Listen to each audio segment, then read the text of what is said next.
Assalamualaikum warahmatullahi wabarakatuh. Kembali bersama saya Ivan Kadafi di The Mahir Show.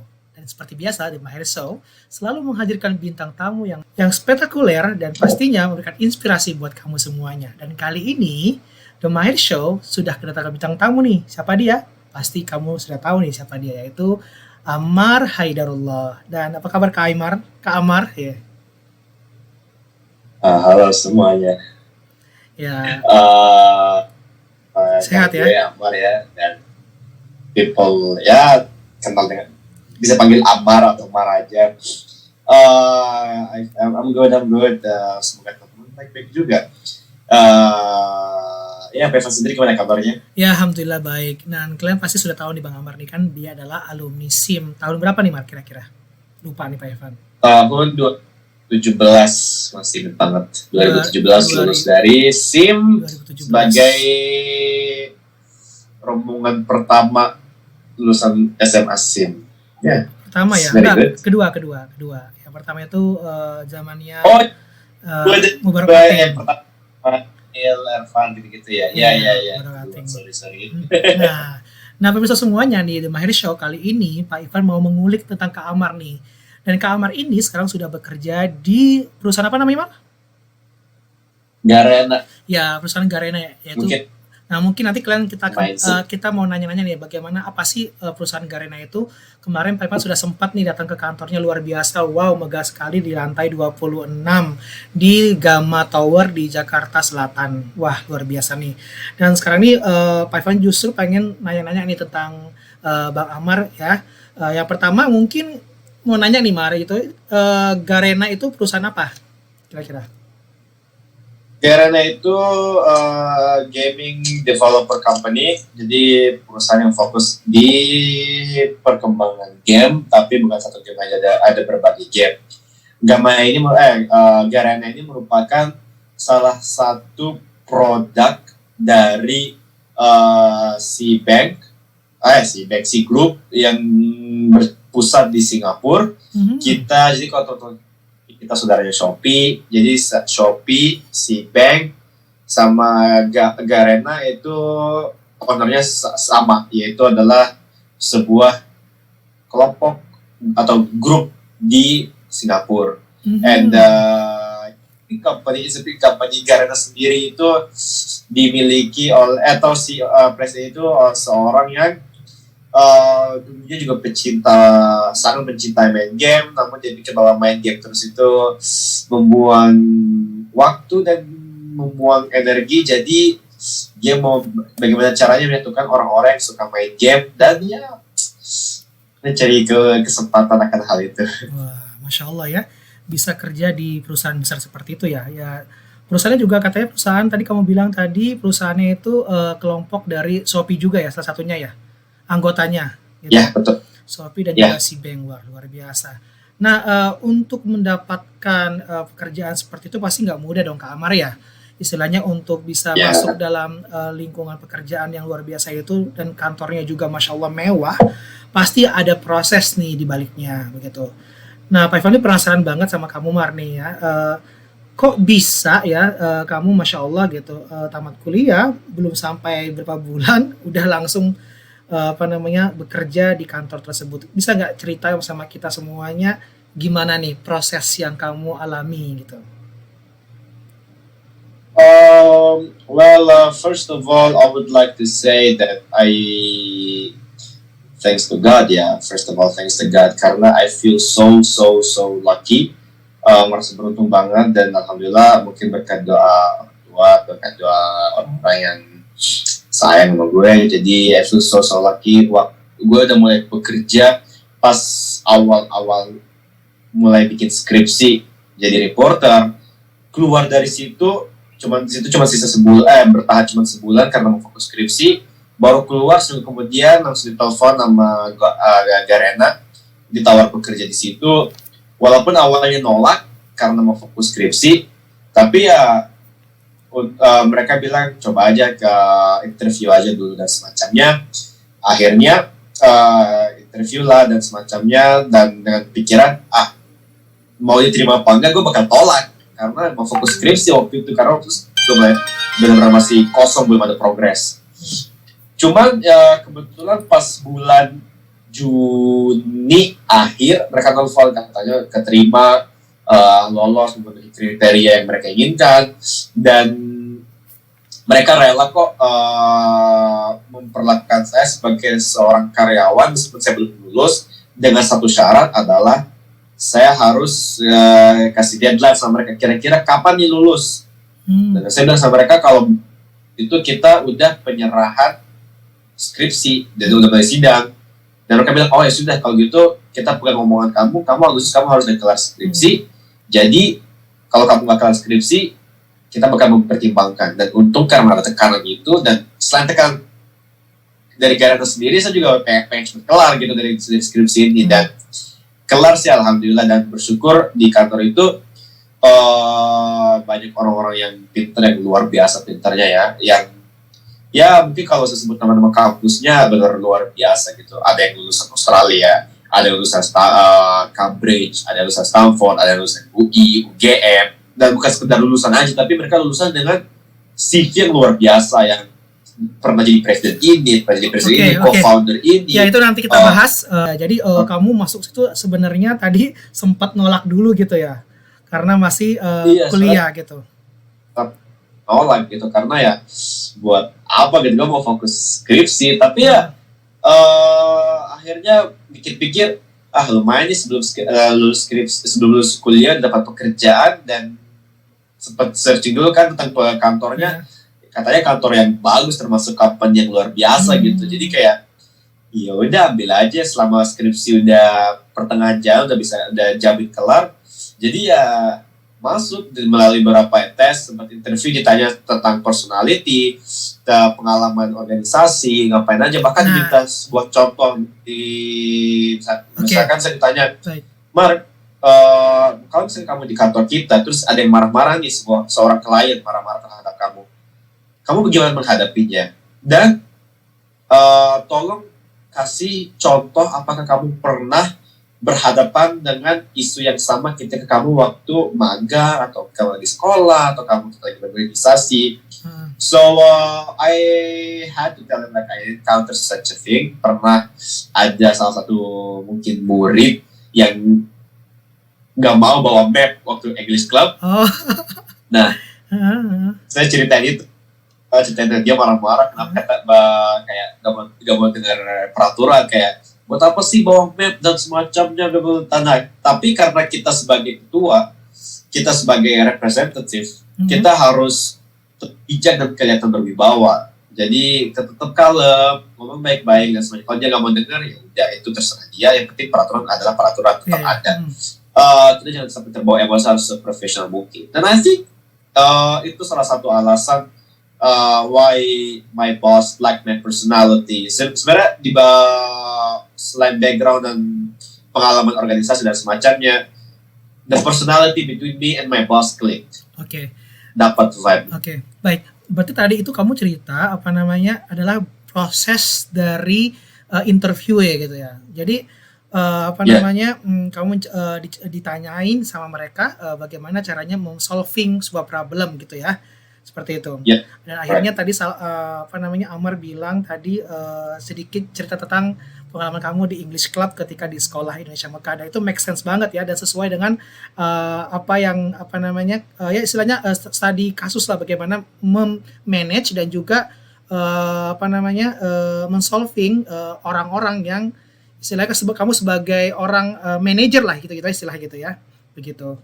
Nah, ketika kamu ketika kamu di interview gitu, Mar, kan interview itu kan pastilah dilihat tuh segala sesuatunya kan gitu. Nah, apa sih yang membuat bos kamu ketika itu tertarik? Ya mungkin kamu tahu atau tidak ya, apa yang buat mereka itu tertarik, kenapa kamu bisa lolos gitu ketika interview gitu. Kamu bilang pernah cerita kemarin kamu sebelum datang ke interview kamu joget-joget dulu ya. Terus kemudian bos kamu datang, tiba-tiba kamu kaget, baru mereka bilang I like your energy gitu kan. Itu gimana ceritanya? Iya. Well, ini nggak pantas ditiru ya, karena nggak semua orang kayak gitu dan nggak semua perusahaan kayak gitu. Tapi it happened that waktu itu natural gitu ya. Natural aja itu. Apa? Natural gitu maksudnya. Iya, natural. I was happy with the music that I love sambil nunggu bosnya masuk ke ruangan meeting kan. So I was dancing stuff, and pas dia masuk, I forgot that I was belum di mute, belum dimatiin kamera, and he saw me. He's like, "Oh, I like your energy. You're having a good day." I was like, "Yeah, I'm sorry." La la la. It's like, "Okay, it's okay, no problem." And itu salah satu nilai yang dia suka. Artinya, he knows that I was very confident.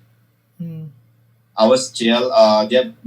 Bosnya tahu kalau misalkan gue tuh punya sikap yang percaya diri, nggak takut. Biasanya kan orang kalau interview takut, keringet dingin dan semacamnya. But I was so chill karena gue pribadi setiap mau interview dan semacamnya, I always put in my mindset, it's just an interview, like just a regular person talking to each other, asking about each other. So calm down.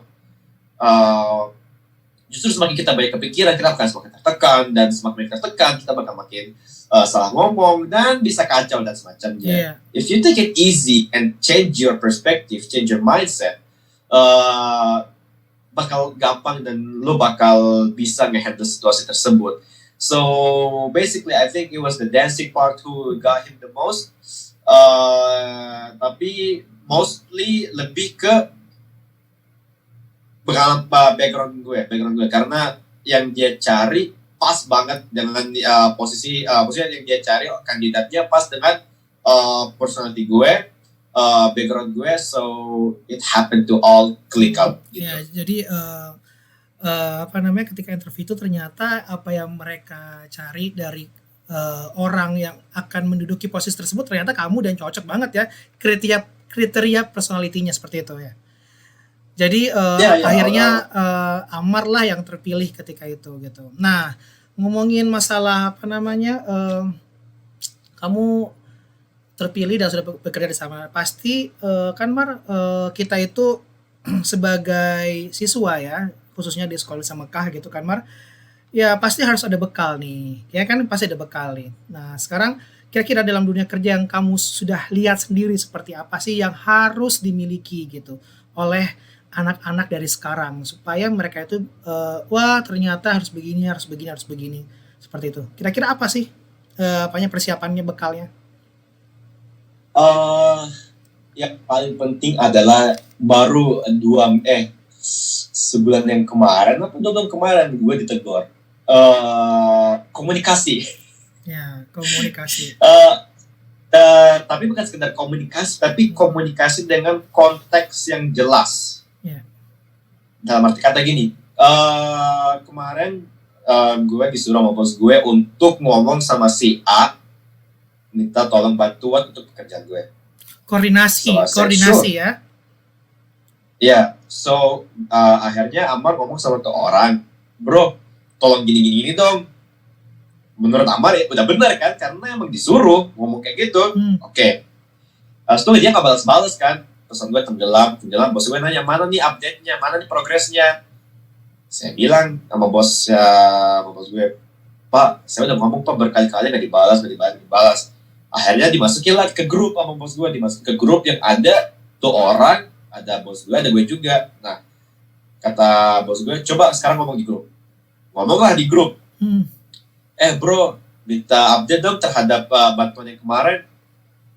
Bos gue nyapa tuh di private. Lu ngomong ke dia gimana coba? Gue pengen tahu.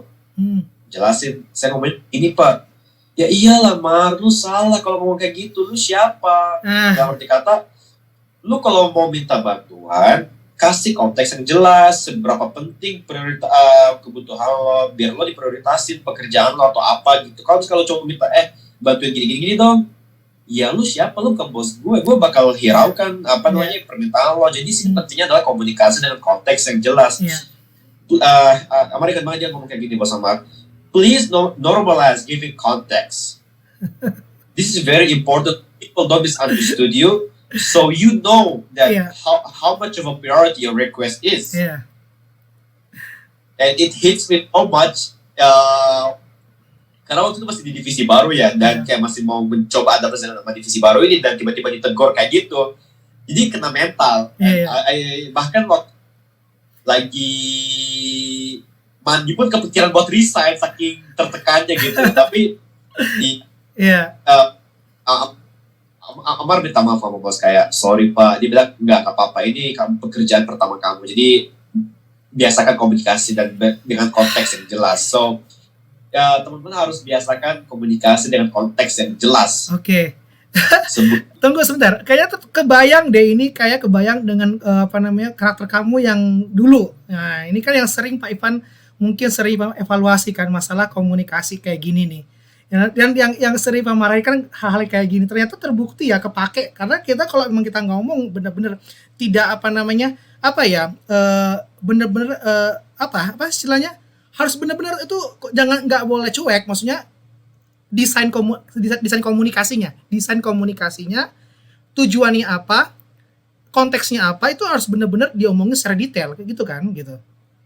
ya exactly. Padahal di situ gue ngerasa kayak, oke gue udah jelas nih gue maunya apa. Tapi ternyata ya Ya udah lo maunya apa, seberapa penting lo butuhnya itu, lo kapan deadline-nya, please provide context. And they said, I was like, oh yeah, I'm sorry, I'm still learning. ya So bagus yeah, bagus.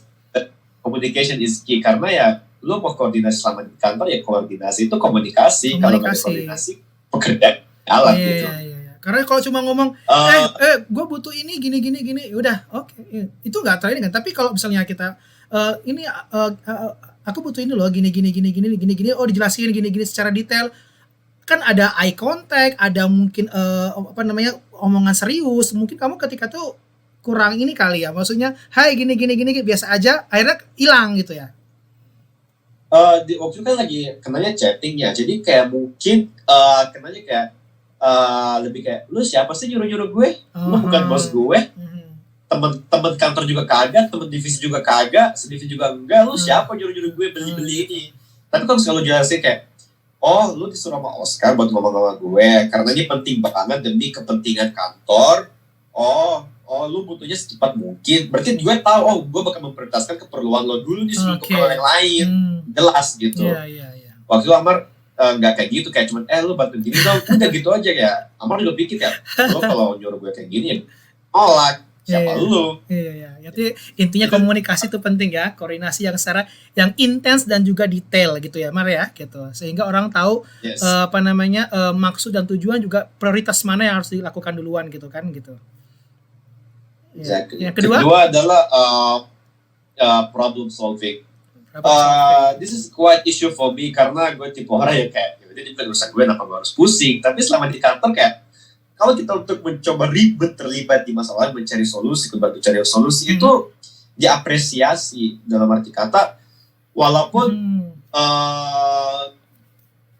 nggak dipakai solusi lo, tapi itu diapresiasi. At least di situ kelihatan lo ada jasa untuk berusaha men-solving. Atau misalnya kita ada isu nih, nah kita nggak bisa bawa mentah-mentah isunya ke bos kita.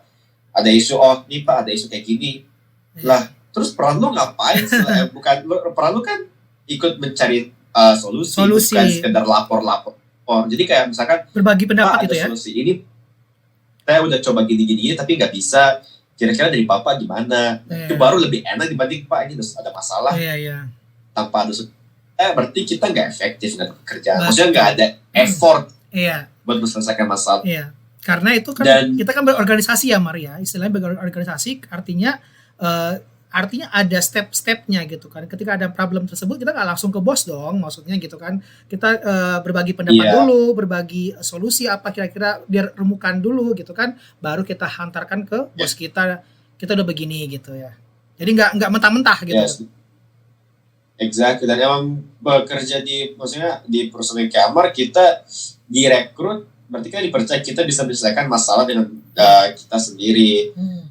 Kita dikasih solusi, tapi kita benar-benar 80% harus mandiri. Kita harus tahu cari solusi. Oh, ada masalah kira-kira solusinya gini dengan segala pertimbangan, tanpa pertimbangan di waktu yang sangat pendek, tapi kita harus udah bisa mikir panjang, udah bisa cari solusi, dan udah berbagai alternatif dan rencana simpanan atau backup plan. I'm not gonna say that I'm already good or udah bisa bikin panjang di waktu jangka pendek. No, I'm not. Masih belajar untuk bikin sebelum bertindak. Kita udah bikin jangka panjangnya bagaimana. Dan itu benar-benar susah. Tapi ya masih belajar. Iya, apa-apa. Terus yang ketiga? Cari solusi, komunikasi. Yang ketiga adalah Uh, time management. Time management ya. Time management. My lord, antara bagi waktu untuk kebutuhan mandiri, kebutuhan kantor, kebutuhan orang-orang sekitar, itu benar-benar susah banget. Apalagi di kantor kita tipe yang lu satu orang, misalkan divisi marketing, tapi lu diekspektasi bisa bukan beberapa divisi lain juga, biar lu bisa gue punya pekerjaan ini, gue harus selesai ini secepat mungkin, se-efisien mungkin, semaksimum mungkin. Selanjutnya gue mau divisi ini bantu dan semacamnya. Jadi kita belajar berbagai macam divisi, bisa eksplor divisi lain, karena mungkin ternyata bakat kita di situ, spesialis kita di divisi lain begitu. Dan juga kita bisa manage waktu. Kadang pekerjaan inti kita kelar cuma dalam waktu 3 jam, udah kosong seharian. Jadi kalau ada beberapa pekerjaan dalam satu waktu, kita harus cepat, efisien dan cepat, otak dilatih, diasah sebisa mungkin membagi waktu antara kepentingan pribadi, kepentingan pekerjaan yang sebenarnya, dan pekerjaan yang lain samping-sampingnya itu yang di sisi lain bantu-bantu. I learned a lot time management dari itu. Jadi kayak sekarang nggak begadang, kayak jam 12 udah tidur, bangun jam 6, jam 5, siap-siap ini, siap-siap itu, jam 9 udah harus di kantor, kerja ini, kerja itu, dan it helps a lot when you arrange your priorities and stuff that you need to be done. So, time management is a key as well, karena kalau sembarangan ya keteteran semua I don't know, keteteran. Yeah, keteteran, exactly. So I think those are the 3 basic skill yang di mana-mana harus lo punya.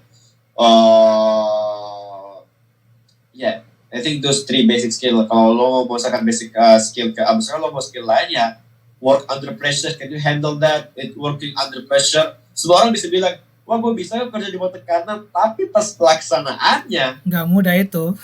Nggak semudah itu ya. Itu nggak semudah itu. I know a lot of people cries. Mereka nangis bawah tekanan pas lagi kerja. Ada yang kayak ketawa aja, ada yang diem serius kerja gitu, so macam-macam sih.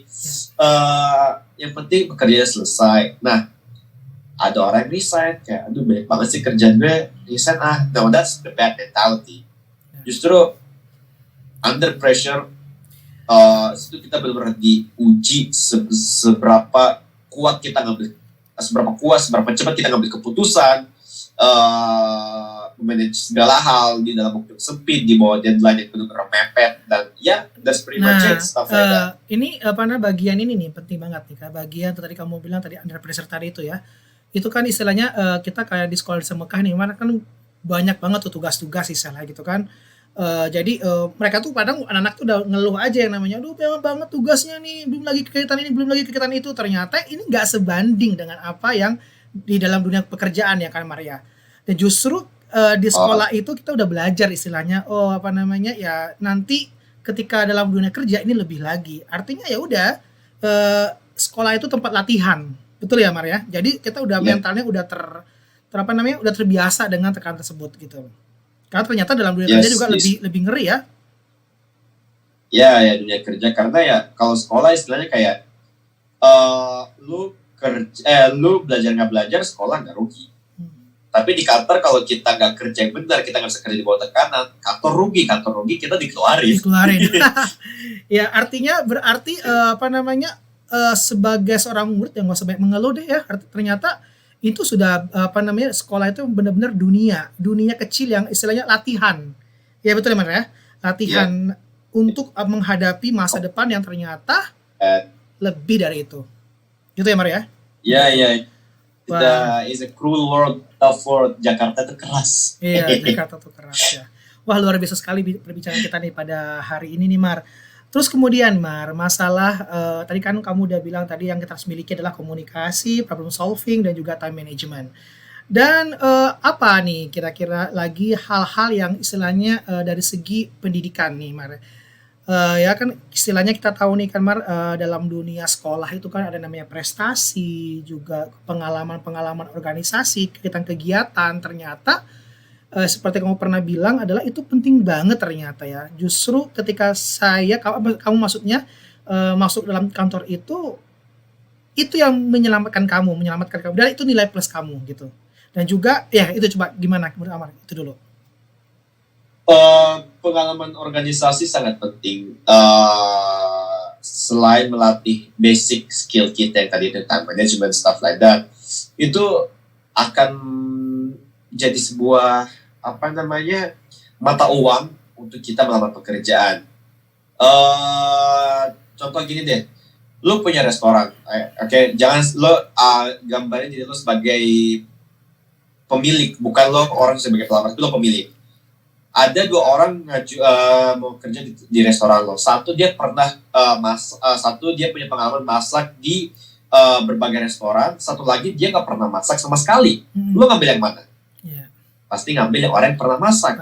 Karena dia tahu isinya bagaimana, cara memasak bagaimana, melayani tamu bagaimana dan semacamnya. Betul. So this is basically housework, that's how work flow. Jadi kalau kita melamar, kalau kita nggak ada basic pegangan mata uang kita, yaitu pengalaman magang kita, pengalaman organisasi, kita ikut lomba-lomba, ya mereka bilang, oh lo jadi selama ini cuma belajar di kelas, pulang rumah, kupu-kupu, iya, kuliah, ya intinya kupu-kupu lah, kuliah pulang, terus lo ngapain dalam kehidupan lo gitu, selain belajar gitu. Karena belajar bukan di kelas doang, tapi di organisasi, di lomba. Tapi lomba belajar apa yang belajar di lomba? Ya lo belajar di lomba adalah berkompetisi, bersaing. Belajar bersaing, belajar memahami orang lain. Itu hal-hal yang mungkin yang lo nggak sadar, tapi itu penting buat cikal bakal pas lagi kerja. Terus magang apalagi penting banget. Magang itu ya karena kayak sekedar latihan di dunia pekerjaan sebagai persiapan buat nanti kerja yang sebenarnya. Magang itu penting. Ambil itu lah 3 bulan kan di sana libur lama ya, libur di Saudi 3 bulan. So ambil kesempatan buat magang.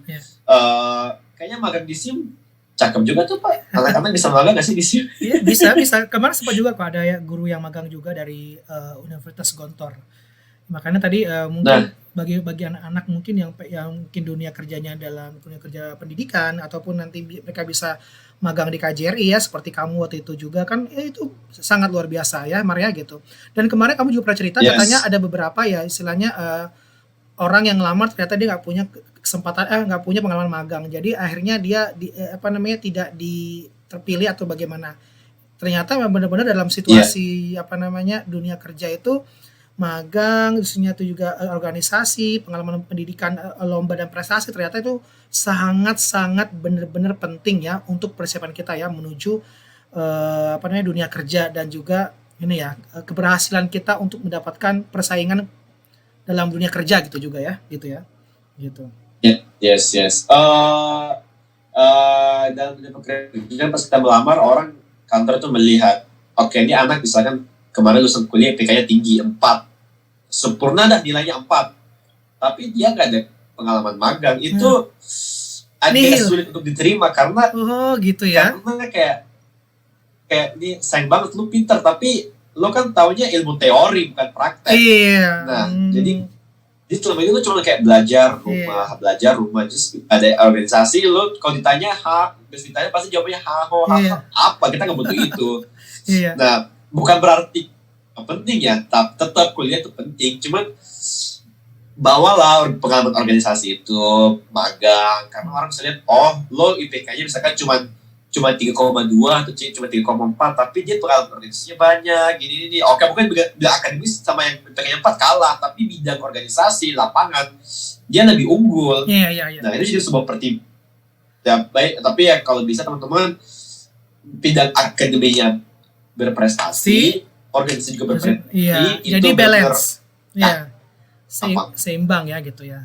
Oke, selanjutnya luar biasa sekali ya ini bincang-bincang kita makin panas nih ya. Jadi ternyata Pak Ivan sendiri sudah dapat gambaran juga nih ya dari Amar nih tentang istilahnya hal-hal penting apa saja yang harus kita miliki, dan juga ternyata organisasi dan juga prestasi yang kita dapatkan di sekolah itu juga ternyata sangat-sangat penting dan pendukung yang sangat penting untuk bisa bersaing dalam dunia kerja. Nah, kemudian Mar nih, bagaimana sih ya ketika kita ini kan kamu nih sekolahnya di luar negeri, Amar nih tamatan sekolah Indonesia Mekah. Nah, kira-kira kemarin sempat juga sih ngomong sama ada anak sekolah Indonesia Riyadh nih. Sekarang dia katanya sudah kerja di luar negeri ya, saya lupa siapa namanya ya, pernah.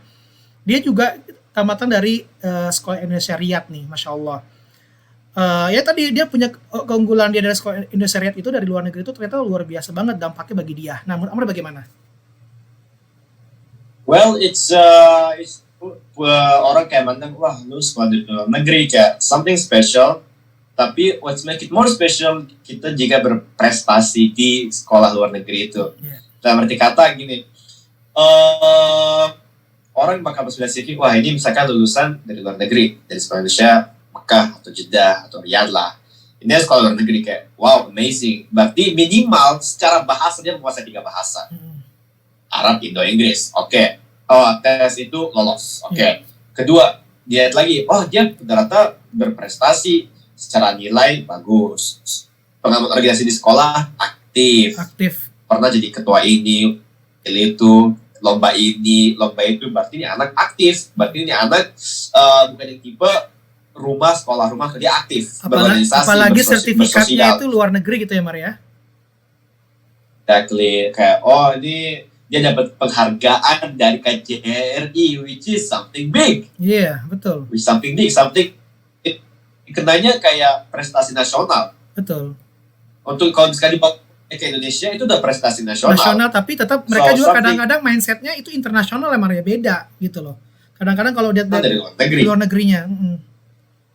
Yeah, so it's something good. So having lulusan sekolah di luar negeri yang di Saudi, yang di Belanda, yang di Mesir, di Jepang, it's good. Okay, it'll be better kalau lo berprestasi juga, bukan sekedar lulusan biasa.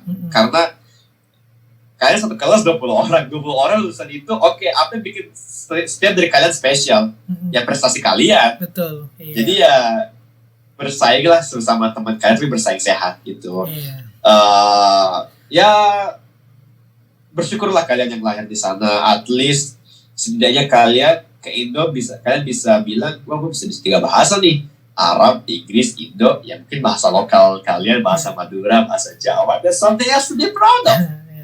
Nah, dan juga karena sertifikat yang dimiliki mereka juga ya, Maria. Iya, sertifikat memang diterima. Kemarin gue waktu ingat banget gue waktu mau masuk kuliah, sertifikat penghargaan SLN lomba itu internasional itu bisa jadi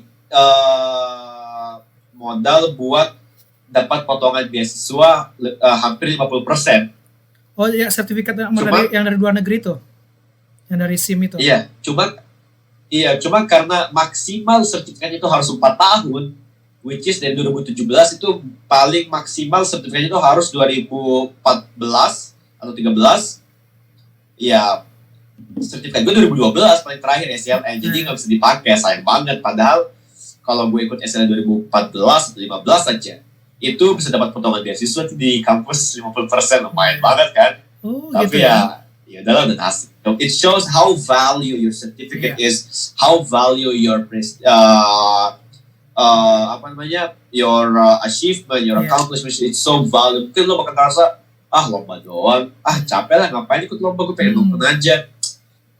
Dude, you never know, the hard work pays off. Lo gak mungkin kayak gue ikut lomba menang, itu jangka pendeknya, tapi jangka panjangnya itu buat di CV, itu investasi buat di CV, buat di dunia kerja nanti. Keren banget pokoknya omongan kita hari ini, dan sangat bermanfaat sekali nih, Pak Ivan jadi tahu. Dan selama ini juga ya itu kan yang sebenarnya sering Pak Ivan omongin sama anak-anak semuanya. Mungkin ketika Amal sudah ngomongin lagi dan berasa, mungkin nanti insya Allah teman-teman kamu ataupun adik-adik kamu yang dengar ini semuanya jadi benar-benar, oh iya ya ternyata itu benar, bukannya hanya omongan semata, gitu ya Maria, gitu kan? Iya. Ya, magang is so important. Bahkan teman-teman Amar yang udah lulus baru sekarang jadi magang, kayak wah kemarin lu kuliah aja gitu, sayang banget kan lu baru lulus akhirnya masuk magang dulu. I mean it's okay, nggak semua orang punya jalurnya masing-masing, punya kecepatan masing-masing, they are in their own race. Tapi kalau dipikir-pikir kayak sayang banget lo kemarin kuliah padahal bisa sambil magang kan, dan dia lagi kuliah, lu magang, lu lulus dan langsung kerja gitu. Tapi ya, it's okay, totally fine. What I mean like, selama lo ada kesempatan, jangan menunda, langsung sikat. Ya. Langsung sikat, kesempatan langsung sikat. Bagus. Ada kesempatan lomba, ikut aja dulu, percaya diri aja dulu, menang gak, ya itu urusan nanti. Kan lu ikut lomba buat, ya emang buat menang, tapi most importantly adalah buat self-development. Ya. Self-development, that what. Ya, artinya semuanya nih, anak-anak semuanya untuk pengembangan diri di sekolah itu tentang seperti prestasi, apa juga penghargaan, terusnya juga organisasi itu benar-benar harus kita ikuti sebaik mungkin, dan bersyukur kalau kamu benar-benar terpilih dan juga bisa mengikuti kegiatan-kegiatan tersebut. Karena apa? Itu semuanya bisa menjadi alat ya, penunjang untuk kamu bisa bersaing di masa depan nanti, dan itu tidak bohong-bohong. Itu benar-benar sudah dirasakan oleh Kak Amar sendiri sebagai orang yang sudah melewati itu semuanya. Itu dia. Dan yang paling penting juga ya, bahasa ya Kak ya, Kak Amar ya, bahasa juga tuh penting banget ya, bahasa Inggris, dan apalagi kamu bisa bahasa Arab seperti itu. Jadi luar biasa. Bahasa Inggris udah biasa banget, kayak like if you know English, ya so what? Iya. Everyone knows English. Makanya jadi We need like buat mereka memang buat kita anak pelajar memang artinya walaupun di sana udah biasa, artinya kita harus belajar gitu kan. Justru karena hal biasa itu nanti kita nanti masuk ke situ, kita nggak bisa apa-apa, itu ya udah nol gitu kan gitu. Iya, maksudnya kayak kan oke, I mean it's good kalau misalkan teman-teman bisa bahasa Inggris, yes. Tapi kalau di dunia kerja, apalagi dengan perkembangan zaman, kayak untuk memiliki kualifikasi bisa bahasa Inggris ya itu udah standar. Harus. Bukan lagi sebuah harus. Iya, bukan sebuah lagi kayak ini something yang special, dia bisa bahasa Inggris, ini spesial banget. Bukan, itu udah standar sekarang, semua orang harus bisa bahasa Inggris. Nah justru gini Mar, sebentar. Jadi kadang standar itu ya bisa bahasa. Iya. Nah, kadang standar itu Mar, kita kan tahu tadi standar ya, udah bahasanya sudah standar. Tapi justru makanya motivasi anak sekarang untuk bahasa Inggris itu kurang, makanya itu sudah jadi standar. Artinya kita harus mencapai standar tersebut, ya kan? Jangan sampai kita kalah di situ gitu loh, ya kan? Betul ya Mar ya? Ya. Ditambah lagi dia bisa bahasa Arab, wah berarti udah suatu yang luar biasa, tambahan bahasa seperti itu. Wah luar biasa sekali ya bincang-bincang kita pada hari ini bersama Kak Amar. Masya Allah, seorang karyawan ya istilahnya di kantor ya, perusahaan terkenal yaitu Garena ya, yang ada di Jakarta Selatan. Dan Pak Ivan sudah lihat kantornya, luar biasa banget. Wow, keren dan bangga banget nih ngelihat Amar yang bisa sukses seperti itu, dan insya Allah bisa lebih sukses lagi ke depannya dan bisa memberikan inspirasi sama teman-teman kita semuanya buat adik-adik yang nonton di The Mahir Show pada hari ini. Dan kita doakan ya semuanya teman-teman ya, Kak Amar nih katanya mau S2 nih katanya. Insya Allah nanti bisa S2 ya, amin ya rabbal alamin gitu kan. Dan juga karirnya semakin baik, semakin lancar ya. Ya, dan bisa memberikan inspirasi saja tuh udah luar biasa Bang Kak Amar ya. Itu bisa jadi amal jariah kamu buat adik-adik yang lain semuanya. Semoga nanti kita bisa dengar lagi nih alumni-alumni yang lain nih dari sekolah SMK yang bisa seperti Amar juga. Ya, kalau nanti misalnya nanti ada ya dikabari sama Pak Ivan supaya nanti kita bisa ajak bincang-bincang nih di The Mahir Show. Terima kasih ya Kak Amar ya atas waktunya, luar biasa banget nih, pulang kantor mau diajak ngobrol sama Pak Ivan di acara The Mahir Show pada episode kali ini nih. Capek ya Mar ya? Capek ya? No, I'm tired, but yeah, that's life. We have to keep grinding and stuff like that. So yeah, I got used to it. Kurang tidur. Ya, thank you Amar for your time, for your attention to us ya. Semoga sukses selalu dan mudah-mudahan kamu bisa mencapai target-target kamu yang lainnya. Ingat, fokus pada karir kamu supaya kamu bisa lebih baik lagi dan bisa memberikan inspirasi lagi sama adik-adik yang lain. Oke, thank you for your attention dan your time Amar. Assalamualaikum warahmatullahi wabarakatuh. Tetap di The Mahir Show bersama Pak Ivan dan juga tim yang lain. Assalamualaikum warahmatullahi wabarakatuh.